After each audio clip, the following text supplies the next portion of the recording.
Good morning, ladies. Welcome to our Wednesday weekly morning Tanya Shir. We are holding in the 6th chapter of Shaar Hayichud ve'emunah. We're at the beginning of Perek Vav. If you have a lessons in Tanya in front of you, it's on page 892. If you have the Hebrew Tanya in front of you, it's Daf Pei. In the first 5 prokim of Shaar Hayichud ve'emunah, the Alter Rebbe has explained to us that Hashem's creation of the world is constant. It is ongoing.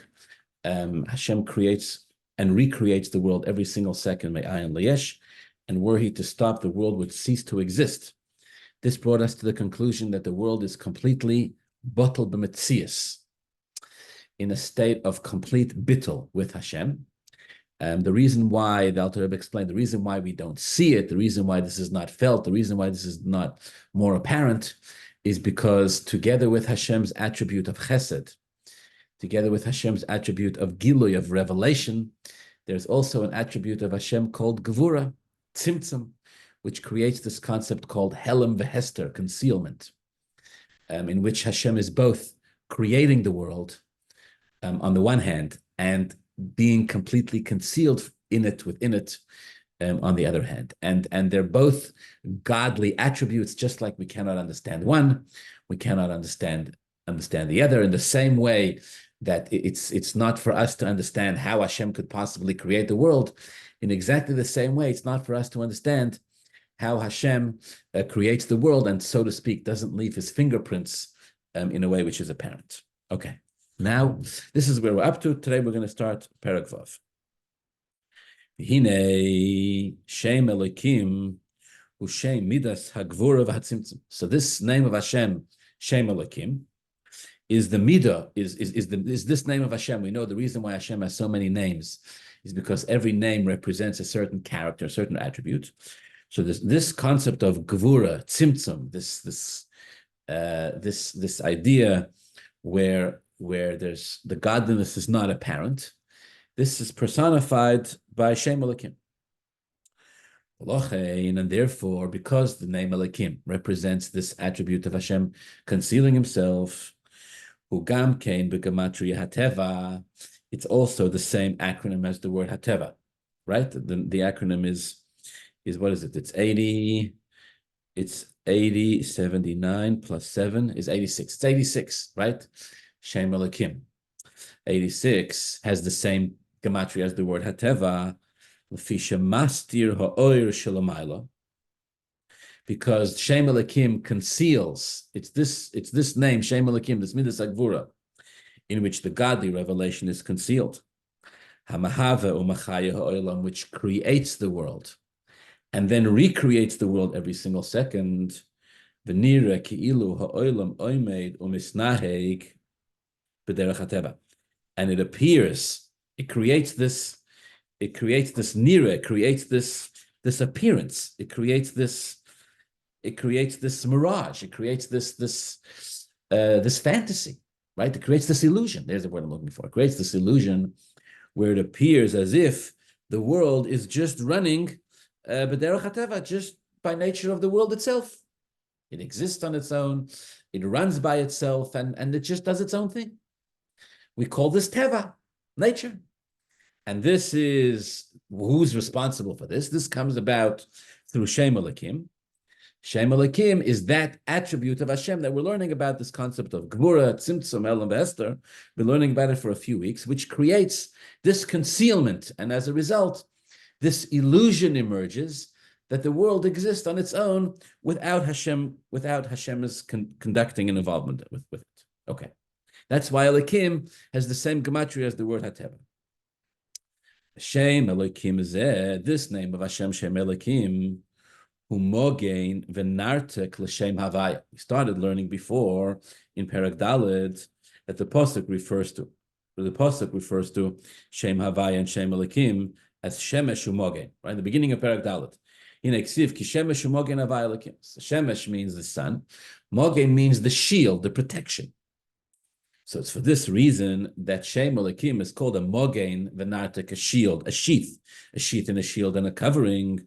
What and a protection? What is it protecting? L'shem Havaya, it's covering over Shem Havaya. Lahalim ha'or v'achayos, Shem Elokim serves the purpose to conceal the light and the life. And nimshach m'shem havaya mahavamayim liyesh. So from Shem Havaya, you have from Shem Havaya, which is Chesed, Midas Arachamim, you have this concept of flow, the flow of energy, the flow of light. That's responsible for the force that creates the world. Me'ayin liyesh.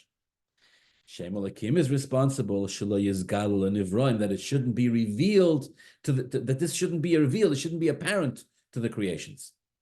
Why not? Because v'yibatlu b'metzias, because they would lose their own identity. If this revelation of godliness was revealed, if there was no Shem Elokim, then the world would be completely batel b'metzias, like we learned before. It would.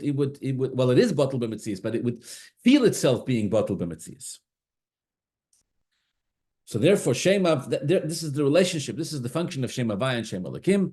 Shem Havaya serves the function to reveal, to create the flow of godliness, and Shem Elokim Hateva conceals it so that it's not apparent, so that it's not relevant at all.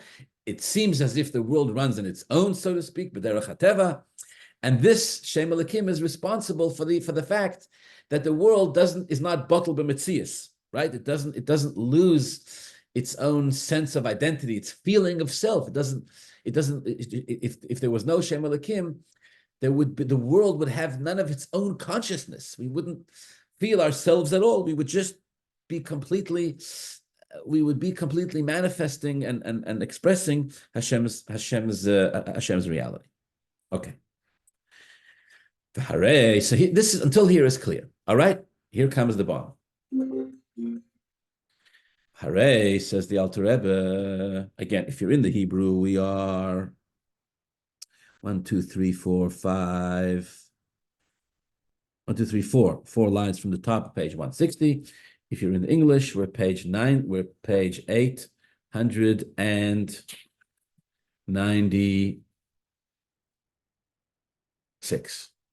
895, top of the page. 895. Here comes the bomb. Translation.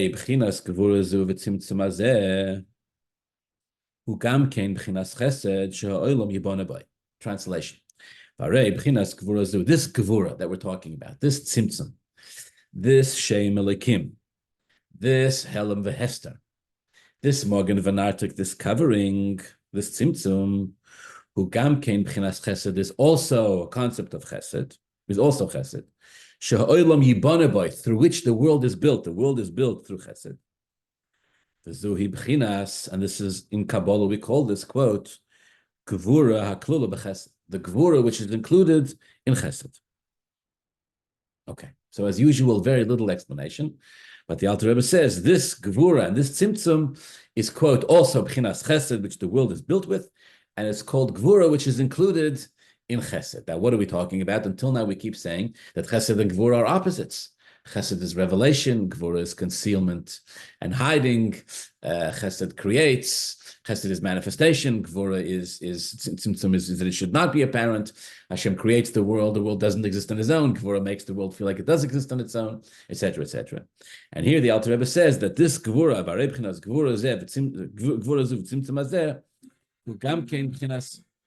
turn my phone off, sorry, is also the concept of chesed. Right? So what does it mean that Gevura is also Chesed? And he says, because Gevura and Chesed are iskalus. There's Gevura sheba Chesed and there's Chesed sheba Gevura. All right, Yesha Koyach. But still, so what does that mean what does that even mean? So the explanation, we'll start we'll build this explanation from the bottom. We'll start with the simple understanding of it. So the simple of understanding, the way this is always explained and presented, is you have a Rav and a Talmud, right? You have a teacher and a student. And the teacher, this is a mashal that's used in the relationship between Hashem and the world and creation. And the Yidden is often the teacher, the analogy of a Rav and Talmud. So the teacher wants to give the student, the teacher's understanding of what's being learned. The teacher wants to impart to the student this tremendous depth. The problem is that if the teacher teaches it to the student the way the teacher understands, the student will be completely overwhelmed. And if the student is completely overwhelmed, then the student won't be able to absorb it at all. Won't be able to absorb anything. So the teacher's got to put themselves through tzimtzum. And in the process of tzimtzum, what the teacher does is the teacher constricts and confines and conceals much of their own understanding. and gives the student what it is that the student can understand. The teacher conceals their own understanding and gives the student what the student can understand. This way, the student can actually absorb it, can actually learn something from the teacher, and have an impactful, significant learning experience by the student absorbing something that they can actually palate, rather than just overwhelming them with stuff that's too much. Okay. So the Alter Rebbe is now gonna make the argument. He's gonna say, if that's the case, then maybe we're misunderstanding the whole thing. Maybe, or not misunderstanding. Maybe we're not going deep enough here in our understanding of it. Because it's true, on the one hand, we're saying the teacher is hiding, the teacher is constricting, the teacher is concealing. But the purpose of the concealment, what's the purpose of this? It's not concealment for the sake of concealment, chas v'sholom. It's not hiding for the sake of hiding. It's hiding because if we reveal too much, the student will be overwhelmed and they won't be able to absorb anything at all. So actually, if we reveal, it comes out there's a dual reality here. If we, so to speak, if we reveal everything to the student, then it'll be too much revelation. Too much revelation will overwhelm the student, and the student will end up in darkness because there'll be what's called shviras hakela, meaning it'll just shatter the realm of the world of the student, and they won't be able to handle it. So they'll walk away with nothing. On the other hand, if the Rav conceals his own light and gives the student a let's call it a filtered down or a broken down version of what it is that's going on in the mind of the Rav, then it won't overwhelm the student, and the student will be able to take it. Right? Simple concept, but when you think it through all the way to the end, like Siddur does, you come to a couple of fascinating conclusions. Here's number one. If that's the case, we have to reframe this, says the Alter Rebbe. It's not like the Chesed and the Gvura are fighting with each other. It's not like Chesed says, let's give the Talmud, and Gvura says, let's not give the Talmud.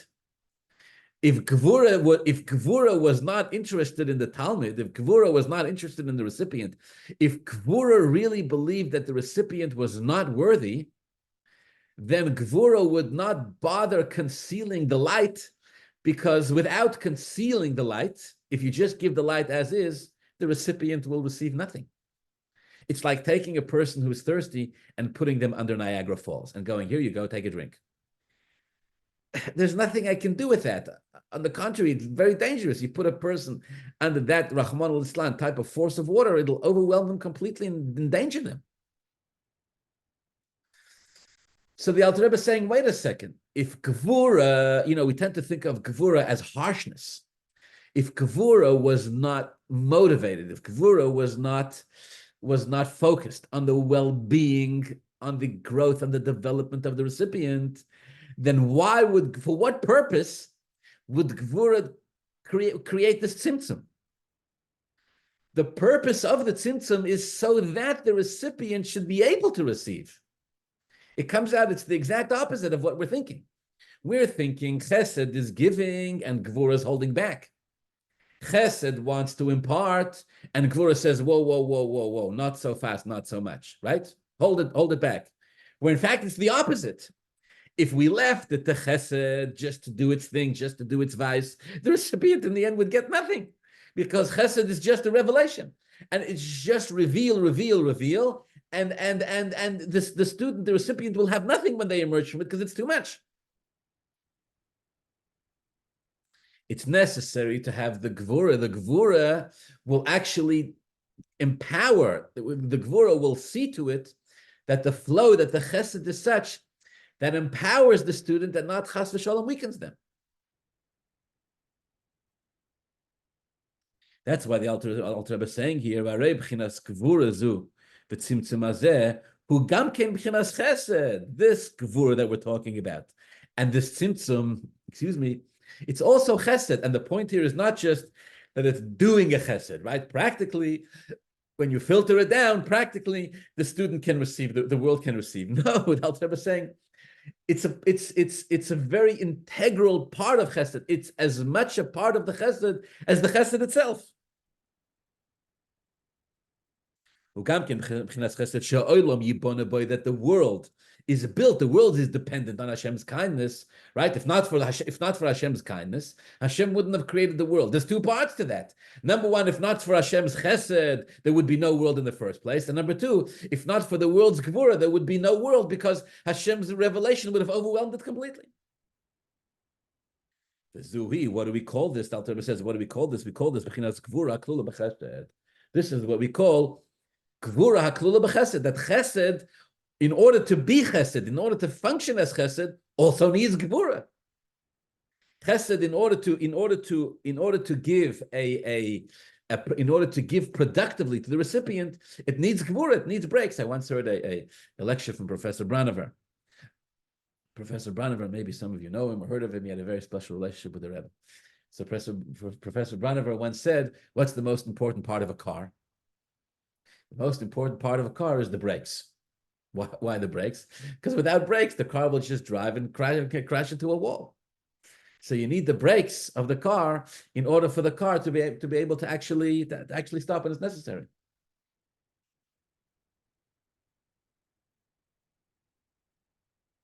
So this, the Alter Rebbe says, is what's called the gvura, which is inside the chesed, the brakes that are inside the car. That the Rav, the Mashpia, has to be able to filter down what it is that he's teaching, that the student can actually receive. In a Maimer V'Yodaita of the Rebbe Rashab, the Rebbe Rashab, very famous Maimer, but the Rebbe Rashab, I just want to quote one point, the Rebbe Rashab says the following. The Rebbe Rashab says that the Gemara says that for 40 years, a student will not understand the mind of his teacher. Till the student has studied for 40 years under the master, doesn't really understand what it is that the master is saying, that his teacher is saying. But after 40 years, he does. After 40 years, the student will finally be elevated to the level of the teacher. The Rebbe Shab says, what does that mean? That means that for 40 years, all of the seichel of the Rav, all the teachings of the Rav, are all being communicated to the student. It's just that they're being communicated to the student in such a way that's productive for the student, that the student can grow with it and develop and broaden their kalim and broaden their vessels until they become big enough to absorb it all. After 40 years, when they finally reach the level of the Rav, now the Gvura has served its purpose, has served its function, and finally brought the Talmud to the actual level of the Rav. And now the Tzimtzum, now the Gvura is no longer necessary. This Alter Rebbe says is the concept of Gvura, which is included in the Ches. Okay.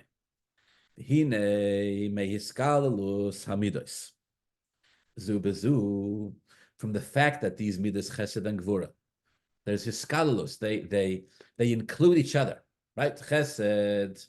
In this case, we're talking about how Chesed contains Gvura. In order for Chesed to be a productive, healthy Chesed, it contains the attribute of Gvura.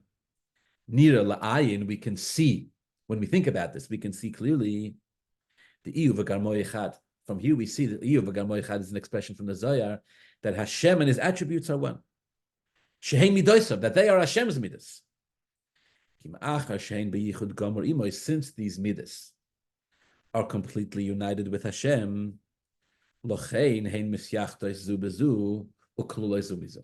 therefore they can unite, therefore they can synthesize, they can merge with each other, and they can include each other. Like it's brought down in the Zohar. That you, connect these midas to each other and unite them. And without you, Hashem, there would be no unity in the spiritual worlds. Chesed would say Chesed, and Gvura would say Gvura, and there would be no unity between the two of them. So from this idea that Chesed also takes within itself the attribute of Gvura, from this itself, you see that these midas are divine, and therefore, just like Hashem is one, His attributes are one, and therefore the midas, these attributes can include each other, and Chesed can give, Chesed can give in a way that requires Gvura.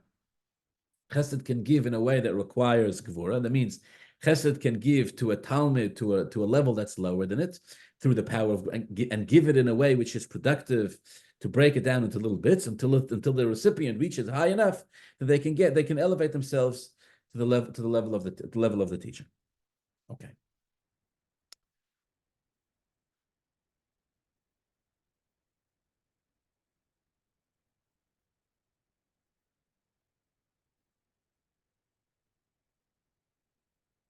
Okay.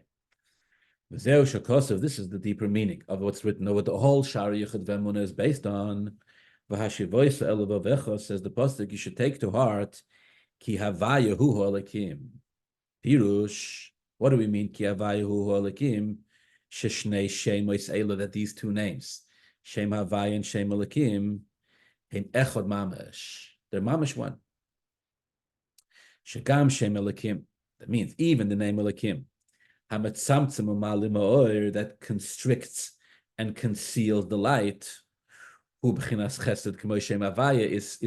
as much chesed, is as much kindness, is as much an influence, is as much a flow, like Shem Havaya, the one and the same, because Hashem's attributes are united with Him in a complete unity. And He, Hashem, and His name is one. Hashem's attributes are His names. Hashem's attributes are His names. So the pshat here, according to Chassidus, the pshat here is when we say Ki Havayahu Halakim. When the pasuk says Yodata Ki Havayahu Halakim, we're talking about these two attributes, Shem Havaya and Shem Halakim. Shem Havaya, which reveals, Shem Halakim, which conceals. When we say Ki Havayahu Halakim, means that these two attributes are mamash one. And what it means is, what we're trying to say here, what we're saying is that since the Eibishter is one, and these two midas, Shem Havaya, Shem Halakim, Chesed and Gvura, are the Eibishter's midas.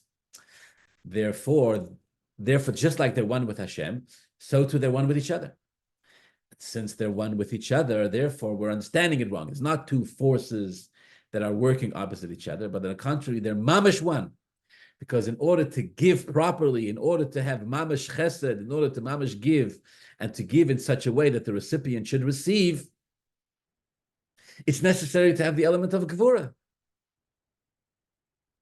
And so therefore, gvura is not to be understood as an equal and opposite force that holds back midas chesed, but quite the contrary. Gvura is to be understood as that which facilitates and empowers the Shem Chesed to be able to actually be mashpia in a productive way. Okay. This is what's written here. Next week, Imrit Hashem will continue with the words of Im Kain Memela Teda. This is where we're up to. But for now, we're going to try to explain a little bit, just a little bit, what it is that the Alter Rebbe is saying. We'll unpack it, because this idea, this concept that Shem Havaya and Shem Elokim are one, the source of this is in the Zohar, but Chassidus has a lot to say about this and explains it a lot. So try to explain it, try to unpack here a little bit what it is that's meant here. So let's take as a moshel, let's take it as an analogy for this, again, just for a couple of minutes, the concept of machshava and dibur, thought and speech.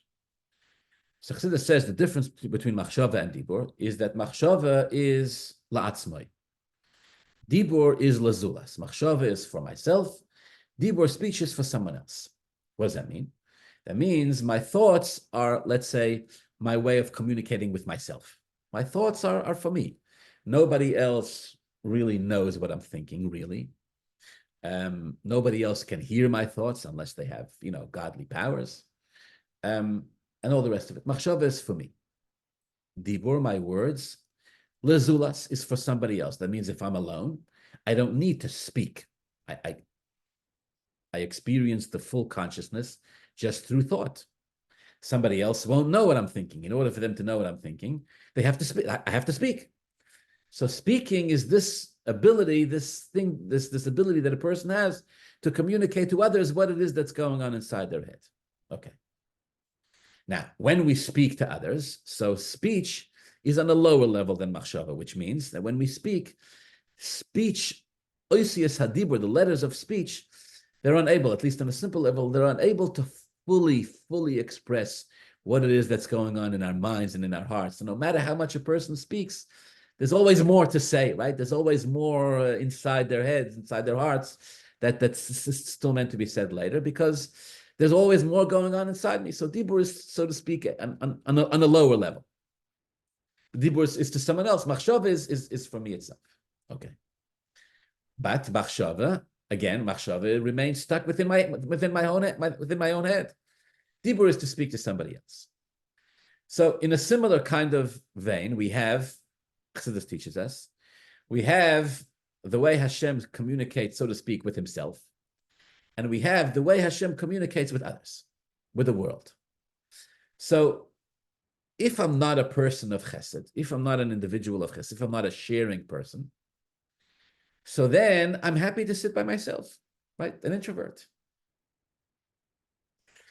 I'm happy to sit, I don't need other people. Philosophers, right? Philosophers basically generally just find other people annoying. They're in their way, right? I'm trying to figure something out. I'm trying to articulate an idea to myself, whatever the case may be, and other human beings are just basically just interfering. When we say, in the words of the Alter Rebbe, Olam Chesed Yibana, the world is built on kindness, means what motivated the Eibashter, so to speak, to create a world. So this has a lot to say about this, but let's go with this on a simple level. What motivated the Eibashter to create the world? Hashem was perfect without a world. What motivates the Eibashter to create a world? What motivates the Eibashter to create the world is chesed. The ability, this desire, let's say, that a person has, that they don't want to just sit by themselves and think. They want to share with others, right? They want to create an online class and share their whatever it is, their wisdom, their ideas, their challenges. They want to educate with others. Why? Who asked you? Sometimes people ask you. Sometimes nobody asks you. So what motivates you? It comes from within ourselves. We want to, a person wants to be able to have this experience, share with others. This comes from Hashem. This teaches us. A human being gets this from Hashem. That Hashem also had within himself. Now you can ask why, and this does ask why, but that's not for Shaar Hayichud ve'emunah. For now, we're going to go with this. Olam Chesed Yibana, that the Eibashter has this attribute, this concept, this midas HaChesed, that motivates him to want to share with others. Now, here's the problem. The problem is that there's no others when it comes to Hashem. There never was anything other than Hashem. There never will be anything other than Hashem. There cannot be anything other than Hashem. It's not just practically impossible, it's conceptually impossible. It's not just conceptually impossible, it's ba'etzem impossible. It's because there's nothing else besides for the Eibashter. And yet we say that the Eibashter, so to speak, has this desire, this midas HaChesed, where he wants to, like Dibur, that speaks lazulas to someone else. The Eibashter wants this experience, again, why is not for now, but the Eibashter wants this experience of Olam Chesed Yibana, of being mashpia l'davar azulas. So, just like a human being, lahavdil, wants what they cannot have, so again, in human terms, the Eibashter wants what he can't have. What can't the Eibashter have? The Eibashter can't have anything else besides for the Eibashter because it's just not possible. It's bad, not possible. So what do? What does the Eibashter do? So it creates this fantastic, phenomenal, mind-boggling reality, which is the whole Shaar Hayichud ve'emunah, really, at least until this point, definitely. It's all revolving around this point, where we create this world, which, of course, is completely one with Hashem because nothing else exists besides for Hashem, but is completely unaware of its unity with Hashem. It feels like a zulas. So it isn't actually a zulas. It isn't actually something else, but it feels completely like someone else. So now we have the best possible solution to Hashem's dilemma, so to speak. Hashem wants to impart to a dover azulas. Hashem wants, let's say, a relationship with an other, but an other is completely impossible because nothing else exists besides for Hashem. So it turns out it is possible, although nothing else exists besides for Hashem, it is possible for something to feel like it exists outside of Hashem. Okay, Hashem creates that. That's the world we live in. But what's the purpose of Hashem creating this zulas? The purpose is a relationship with Hashem and the zulas, a relationship between Hashem and this other. In order for there to be a relationship between Hashem and this other, this world, the definition of a relationship is that we get to know each other. Now, it's not difficult for Hashem to get to know us, right? That's not the challenge. Hashem knows us because Hashem created us. The challenge is that we have to get to know Hashem. Now, why is that a challenge? Because getting to know Hashem means getting to know that we don't exist. Getting to know that we don't exist is the one thing an existence can never truly get to know. Or it's the most difficult thing for an existence to get to truly know. That I don't exist, so then what's going on here? So then what am I? So this dilemma, if you will, is solved by this synthesis between Chesed and Gvura. Where Chesed says, we're going to create Olam Chesed Yiboneh, we're going to create a reality and a world which feels itself as something completely separate. And then we're going to teach, we're going to give this world that feels itself as something completely separate from Hashem, we're going to educate it and we're going to teach it and we're going to elevate it and we're going to explain to it that really it's one with Hashem. So Chesed is responsible for the creation of a world which Hashem creates, but the only way for the world to feel itself as an existence is Gevura.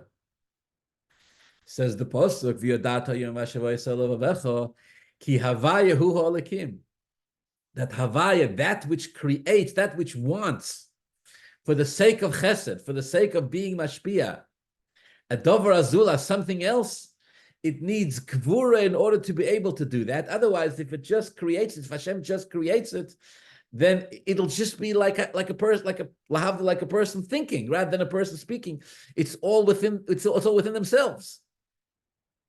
In order for there to be something that's going to actually feel itself as something separate, for this you need Gevura. For this you need the attribute. For this you need the godliness to be concealed and hidden, so that the created being should feel itself as something separate. Okay. So this becomes at least one of the explanations of Havaya Hu Holakim, that it's one and the same, because Havaya Chesed, that one, right? Chassidus brings the famous analogy that it says that Avraham Avinu was sitting Pesach Ha'oil K'choy Mayom. He was sitting at the opening of his tent in the heat of the day, 3 days after his bris milah. He was in pain, and he was sitting by the opening of his tent. Why was he sitting by the opening of the tent? He was looking for guests. Why was he looking for guests? He always had guests, because the Eibishter knew that Avraham Avinu was in pain. He took the sun out of its sheath, and he made the world blazing hot so that travelers would not go by, so Avraham Avinu wouldn't have to bother with the guests, so he could recover in peace. What happened? Avraham Avinu was in pain. Not just physical pain, he was in spiritual pain, because Avraham Avinu personifies Chesed, and Chesed needs someone else, something else with which to do Chesed.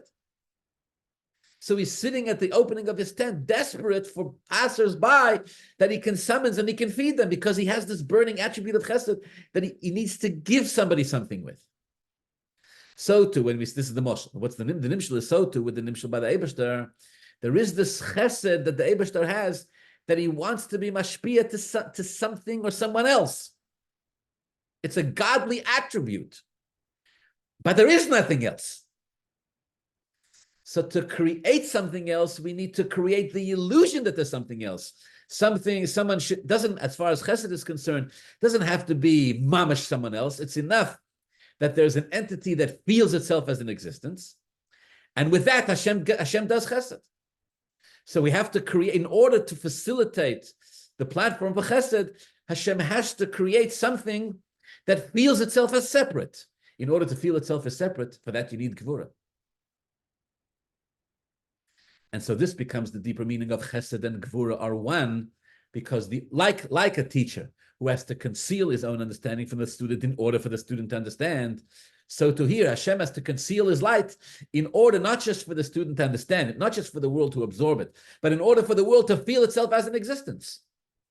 And then it goes further, because once the world feels itself as an existence, then we have the purpose is not just for the world to feel itself as existence. The world now needs to absorb the reality of Ein Od Milvado, that nothing else exists besides Hashem, and that its own existence is existing just purely as part of Hashem's desire, as a manifestation, as an expression of Hashem's desire to do chesed. So this is also a great revelation, a great something tremendous that the world has to absorb.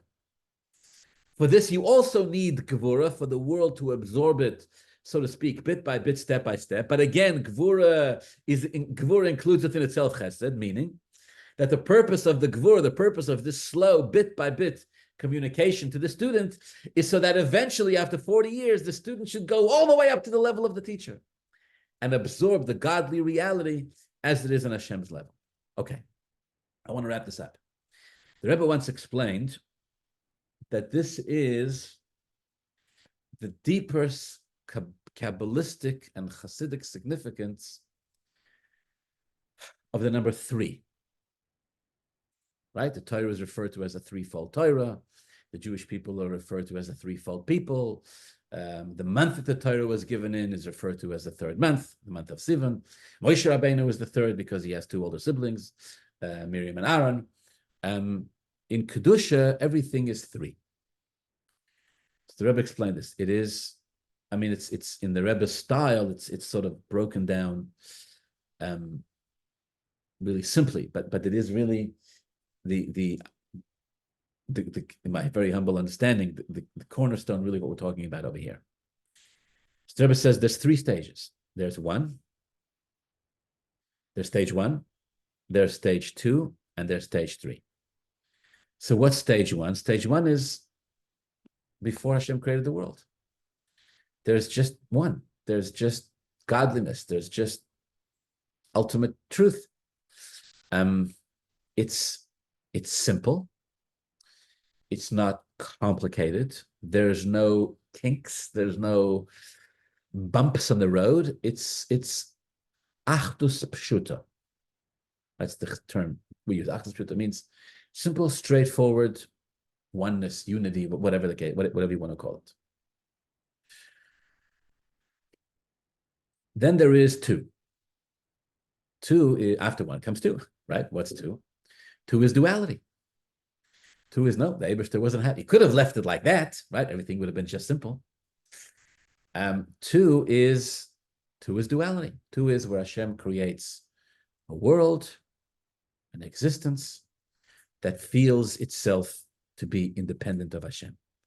And not just feels itself independent of Hashem, but a world in which you have atheism, anti-Semitism, everything. We were studying a medrash on Megillah Esther. The medrash says that when Haman and Achashverosh proposed their final solution, Rahman al-Islam, to the wise people of the world, Chachmei Umas Olam, the medrash says the Chachmei Umas Olam told Achashverosh and Haman, we don't understand. They said, if you succeed and you actually annihilate the Jewish people, the world will no longer exist. Because the whole purpose of the creation of the world, Hashem only created it for Jews to study Torah and fulfill mitzvahs. So what are you trying to do? Even if you succeed, you're signing your own death sentence. Not to mention, they said there's no chance you'll succeed. But this is a medrash I find it mind-boggling. In other words, they're pointing out, the Chachmei Umas Olam in this medrash are pointing out that Haman and Achashverosh are living in some kind of false duality. You think you're living in a world where you can dispose of the Jews. There's no Jews. There's nothing. But Hashem has fostered this. Hashem has allowed this reality to emerge. We're calling it the number 2, in which a world feels itself completely separate from Hashem. And the Alter Rebbe asks in Tanya, how is that possible when it all comes from Hashem? The answer is Gvura. Gvura facilitates this. Gvura facilitates this. But here's the point. 1 and 2 merge in complete unity, right? It's cyclical. It goes all the way back. In the number 3. What's number 3? 3 is the unity between 1 and 2. Is the way the Rebbe explains. 3 is the unity between 1 and 2. 3 is where we go all the way back to the beginning, but not really back to the beginning, because we've gone much deeper now. 3 is where the unity of Hashem Three is Purim, right? Three is Torah. Three is the Jewish people. Three is Moshe Rabbeinu. Three is where the unity of Hashem, the Achdus Pshuta, the original one that we started off with, is allowed to saturate itself into every apparent duality. Right? Or another way of saying this is there's 1, 2, and 3, right? One is we start off in life. Everything seems clear. Perfect, beautiful. You have a mission statement. You know where you're headed. It's all working out beautifully. That's one. Then you have two. Two is where everything explodes in a negative way. Kashas, confusion, darkness, challenges, Rahman al-Islam, Golus. Terrible. But if you persevere, eventually you get to three. Three is where the original plan, the original unity that we started off with, is now manifest, now resolves every one of these challenges.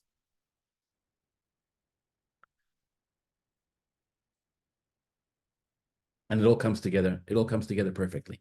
The unity of Hashem is felt and is manifest in every detail and in every element of creation. Right? But Chassidus also calls this theory of Tachtonim. So this is in a deeper sense. This is the concept. And it comes out that the whole purpose of the whole exercise in the first place, why did Hashem create the duality? Or the apparent duality, only to give us a real sense of the unity of Hashem as it permeates, as it saturates every part of existence. Just what the Alter Rebbe is saying over here. There's Shem Havaya, there's Shem Elokim, and then there's Havaya Hu Elokim. Shem Havaya is Gilui Lakus, revelation of godliness. Shem Elokim is concealment of Elokus. Tzimtzum, Helam V'Hester. But then there's Havaya Hu Elokim, where the reality emerges that actually we never deviated here for a moment from the oneness of Hashem. We never left the unity of Hashem. It was just that the Hashem wanted that His unity should be felt and should be manifest, the reality of Hashem, even by something that feels itself as something separate. So we create this illusion, so to speak, where something feels itself as a dove, as something separate, so that it can come right back so that it can eventually, after 40 years, the student can reach the level of the Rav, so that the Rav, the teacher, can have the experience of teaching it to a Talmud, and the Talmud can eventually be elevated and master and understand the world of the Rav. All right. This is what's explained here in Perek Vav of Tanya. Of course, as always, there's much more, but for now we'll stop over here. We'll continue next week in Mitzvah.